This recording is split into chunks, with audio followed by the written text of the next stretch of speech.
Hi, welcome back to I Dig Day Trading. It is Monday, August 3rd, 2020. It's about almost noon Eastern Standard Time. Okay, so I want to talk to you guys about a few stocks that I was watching and one that I did a trade on that I actually got a win on, which I'm very happy about. Got about 11% gain. It was ADT. It almost went supernova today. So it's right up here. So let's go. Let's just dive into this one right now, and we'll talk about the other ones in a moment. ADT. So what happened with ADT?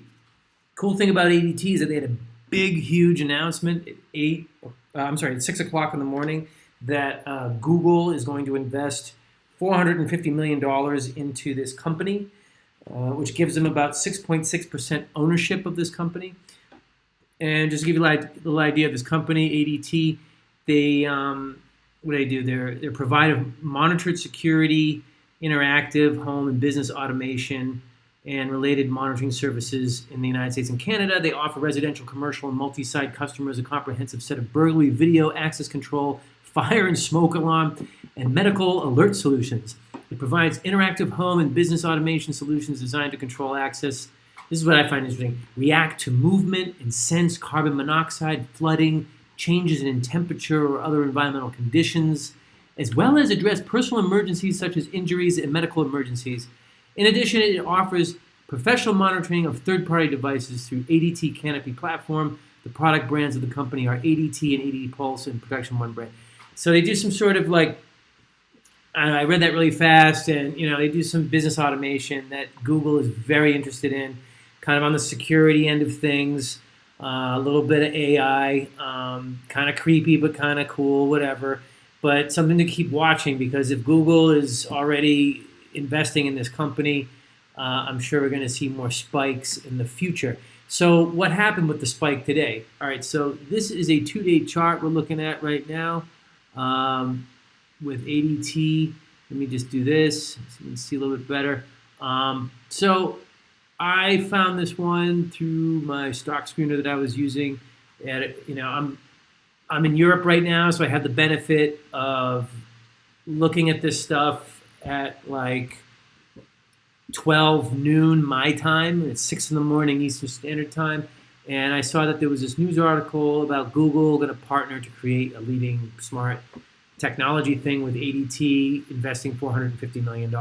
It reminded me a lot of the Kodak thing, where the Trump administration is saying they're going to give $500 million to Kodak, and I missed the boat on that one because I should have realized that having the name Trump and having the name Kodak in the same news piece was going to create a lot of excitement and a lot of headlines. This one's a little similar, because anytime, even if it's an unknown company, and Google says, hey, we're going to give this company nearly $500 million and we're going to own 6.6% of it, people are going to want to see what it's about. So even at 6, look at it here. At 6 in the morning, let's go to a 1-day chart here. At 6 in the morning, it had this news piece, and it went from $9 to $12, and it continued. Now, this is the really interesting thing. So, dig. When you see news released at 6 in the morning, some brokers, you can trade the stock in pre-market that early. Mine, I can't. E-Trade is what I use. I like E-Trade. I've been using it for a year or so. However, I think they're better than Robinhood, because Robinhood, you can only trade it in the pre-market starting at 9 in the morning. E-Trade starts at 7 in the morning, and they have longer extended hours in the evening. But I've been learning recently that there's some brokers where you can trade at 6 in the morning, and some you can trade at 4 in the morning, but not every ticker symbol is available. However, what I noticed was that right here at 6 in the morning, this is where the news is released, this little headline thingy, the stock spiked from, what did I say, $9.20 to $12 in 5 minutes. Now, so what I did was I figured most people can't trade the stock right now, but these people did, and it got as high as $13, almost $14.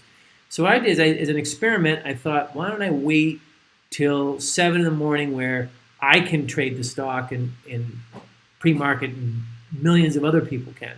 So look what it did. It went from here, right, 7 in the morning at 13.50, we'll say, and it spiked up as high as 20 bucks, right? So, and that was within 10 minutes of pre-market pretty much opening, we'll call it. And then it quickly, in another like 20 minutes, it dipped down to like 13.50, and then it kind of did this consolidation thing, and then it downtrended for a while.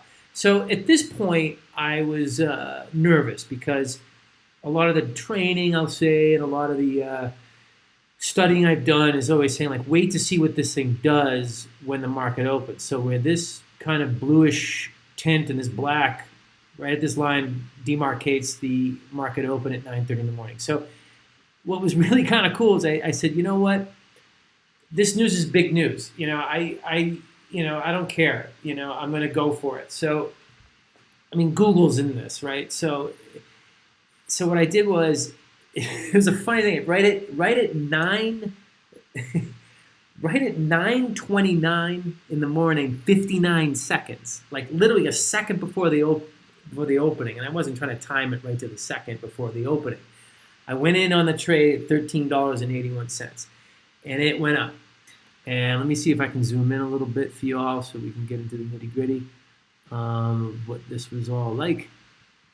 So I entered in my trade, and I got in at 13.81. So right about here at something o'clock. That's 13.8. That's really, I hit it right about there. So as soon as it opened, it dropped like down to 13.25, which wasn't really a large percentage drop. It was maybe about 3 to 4%.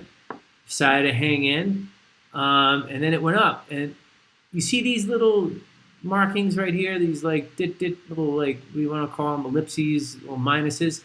This is to demonstrate where it all halted. It halted, like, look how many times it halted. 1, 2, 3, 4, 5, 6 times, right? I got caught in the halt twice. On the first halt, I was watching it go up, and I was at 9:41. Let's get to 9:41. So this is 9:35. So the first halt happened at 9:35. I was sitting here waiting patiently to see what would happen, and then it opened, and at about 9:40, 9:41, I sold it. I sold half of my position at $14.50. Got about 5%. And the reason why I sold half the position is because I had a good feeling that this could go higher. But on the other hand, I'm trying to play it safe because it might not. Because sometimes after a halt, the party's over. And the thing that made me a little wary was that this was not a low float stock. It was a high float stock. So I felt like, well, there's not a huge supply of shares outstanding. So maybe it can't run, even on Google News. Maybe the Google News is already priced into the pretty much what the pre-market was saying, or even lower. Because actually, what I came to understand later in the Twitter feed on this stock was that Google was only looking to go in at $9 a share. Whether that's true or not, that's what people were kind of babbling about on Twitter. Anyway, it halted. I hung in there because it went up on the other half of my position. It halted again. I held it. And when did I sell the other half? At 10:01. So this is 9:53. It got as high as $17, and I was about to sell it. And I got a little greedy. It was up at 20%. And on Friday I lost 20%. So I thought, like, okay, let's see if I can get 20% plus. And I just felt like this thing couldn't do any wrong because it just, each time it halted, it kept going up. 1, 2, 3. So maybe that's something they should have told me on the third one. Get out. So it dropped to 16.41, and I couldn't get out. I tried. I mean, literally, like, less than a minute. It like resumed and then halted within like a minute. Like, hardly, like, this is what this was doing in these halts. Like 30 seconds, not even 30, like 10 seconds. It would do this crazy jumps up and down and then halt. So at 10:01, I sold it at 15.29. somewhere, I don't know where the hell that is, somewhere in here. 15.29 I sold it. So I got like 11%. Very happy about that. It got back up to 16, and then as you can see, it's kind of consolidated between, I don't know. Actually, make another long story into it. Sorry. I almost bought again down here, and I could have got this, but hey, man, as soon as it hit this, it dropped really fast, and then they halted again. So I didn't want to blow my 11% that I won on being a little cavalier, so I decided to sit it out. Plus, I also knew, because it's not a low float stock, it's a high float stock, that, I don't know if it has, even with such good news, I don't know if it has the ability to pop up. Here's the VWAP. It's been downtrending off the VWAP for a while now. This is definitely something to watch, I would say, when we get to the end of the day, end of the trading day.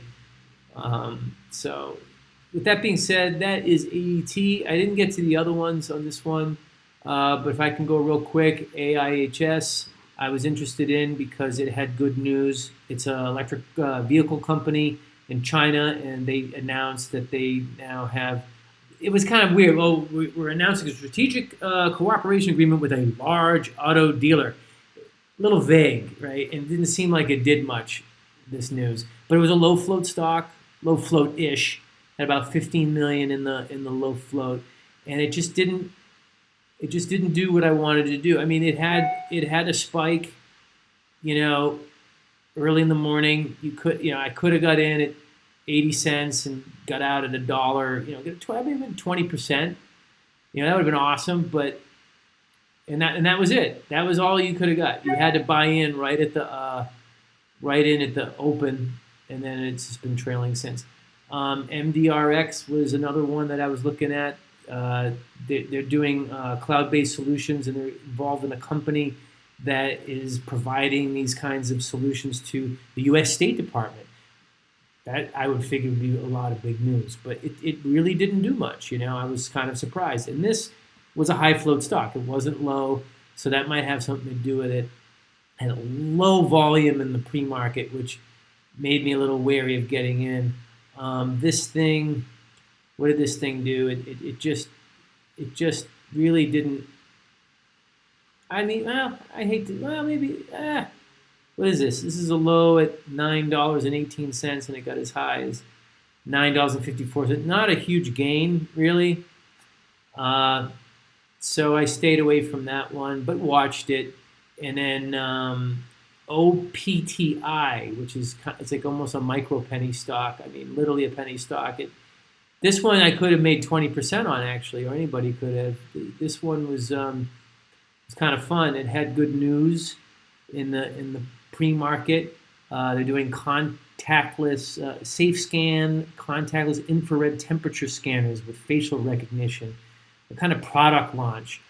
Product launches are kind of, they're good news, but if no one's buying it, or maybe it's not all that interesting, and since their stock trades at around 4 cents.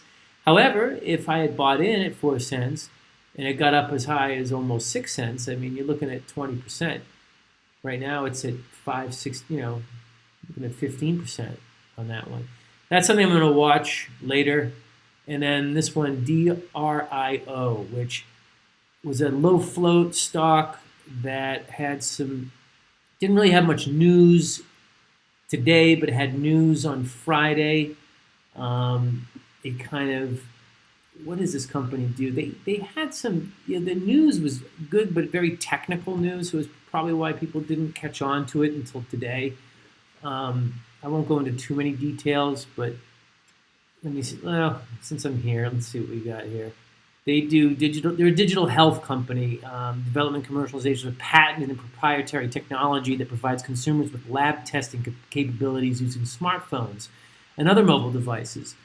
The company's product, DRIO blood sugar monitor, is a mobile real-time cloud-based diabetes management solution based in a multi-featured software application. So, okay, so that's a pretty cool product that they're talking about. there's probably a lot of competition and blah blah blah. But as you can see, if this was bought at the open at around $10, it got as high as 14. It's now, sorry, let me take away some of this. It's now trading at what it closed on Friday. Another one to look at. Anyway, so that's where it's at. ADT was a lot of fun for me today. Going through the halts, watching it spike. I should have, of course, in retrospect, sold at 17 or close to 17, but I'm happy with the 11% gain. And I will make another video if I make any plays tonight or actually this afternoon. And if not, hopefully I'll see you all tomorrow with another video. All right, thanks for listening. Take care.